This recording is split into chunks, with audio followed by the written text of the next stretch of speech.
first day of installation for BYU, and the guys did a good job of picking it up, making some adjustments, and the effort was great today, so very happy. Can you talk to us about Ankil's performance against UNLV, stepping in for Eddie, and also Matt Dickerson? Boy, Ely did an outstanding job. He was one of the top players on the defensive line. He showed great maturity, and he played like a veteran. And over the years, Ely's played a lot, and the experience really showed. He had an outstanding game. Matt Dickerson came in, gave us some much-needed pass rush.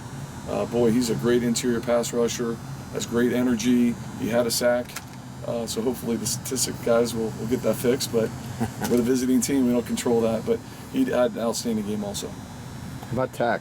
It seems like that was one of his standout performances. Tack too. Continues to improve. His technique is getting better and better. He's really using his hands as weapons, and he's really starting to understand when he's attacking guys with his hands, controlling his lower body also, really flipping his hips and turning, and I think you guys saw that. He had some outstanding pass rushes. He did outstanding versus the run also, had a lot of tackles, and then certainly we all remember the block punt. And he just was a natural athlete out there. I wish as a coach I could take credit for that, but I can't. But he came off the line of scrimmage, he read it on the run, and did an outstanding job blocking that punt. And then how did Fred Ulu-Perry do? Fred did an outstanding job for only having 3 days of practice as a defensive lineman. His assignments were good.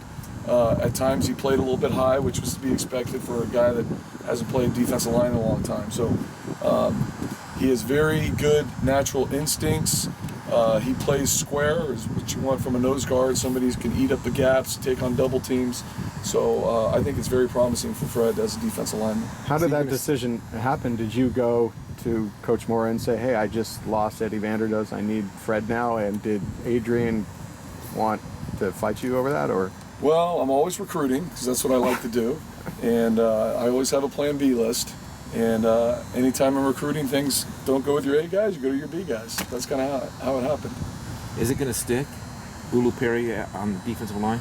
I think so, but he's one of those guys, you know, if needed on the offense, he could do that. I mean, he has that ability, he has the athleticism, and he's certainly a smart player. So he could go back over to offense at any time, and he understands the scheme over there and the calls and stuff. So as of right now, he's with me. You didn't answer the second part of that question. Did Clem try to tap the brakes on this at all? I can't comment on that. But of course. You know, Coach Clem didn't want to lose a great player, and you know, he did. But obviously, he's a team guy, and we had to make adjustments for the team. Given how, well, kind of thin the offensive line has gotten with the injury to Halalilo, is there a possibility Fred could go both ways in a game? There's always a possibility, yes. There's always a possibility. Is it a probability that that could happen? It's a possibility. Yes, it's a possibility. How has Ely developed as a player since he's been here? You know, Ely's come a long ways. He came in his first year and redshirted. He really found the weight room to his liking and really excelled in the weight room. His fundamental techniques have developed over the years. So he's able now to take all the strength he's gained in the weight room, use the technique and apply it to football. And so that's what you're seeing now. You're seeing that product happen. And he's such a hard-working young man, extremely bright, and very dedicated to football. And it's great to see somebody in his first start do as well as he did. And we hope to continue the progress. With someone that hasn't played American football all that long, is it more important for him to get these in-game reps? Well, I think football's football, and whether you're playing Canadian style or American, it's very similar. The line of scrimmage is a little bit different, the way they handle things. But I think the biggest thing he had to adjust to is just the schematics of American football, the different offenses we see from week to week, the competition with the players just at a higher level here in America. And I've coached Canadian guys before, and I tell you what, Ely has done an outstanding job adapting, and it's fun to watch.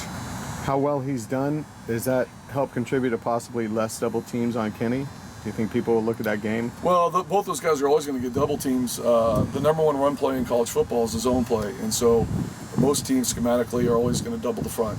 So they're always going to get double teams. You know, in your gap schemes, your man schemes. At times they'll get single blocks, but majority of the time those guys are always getting doubled.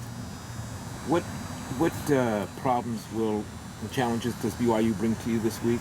BYU is coached extremely well. I've known Coach Garrett Touget, the offensive line coach, for 20 years. He's done a great job wherever he's been. They're a big physical group, so we're obviously going to have great technique to combat it. And we've been studying a lot of film, trying to gain tendencies and things. But like I said, they're a well-coached group. They're a physical group. They're an aggressive group. Very similar to the group we see every day here at practice. So again, this is going to be a big challenge for us. Is he a relative or a former roommate or? I actually played college football with his There we brother, go. so there's always a connection. Yeah. 3 degrees separation. That's right. Angus. That's right.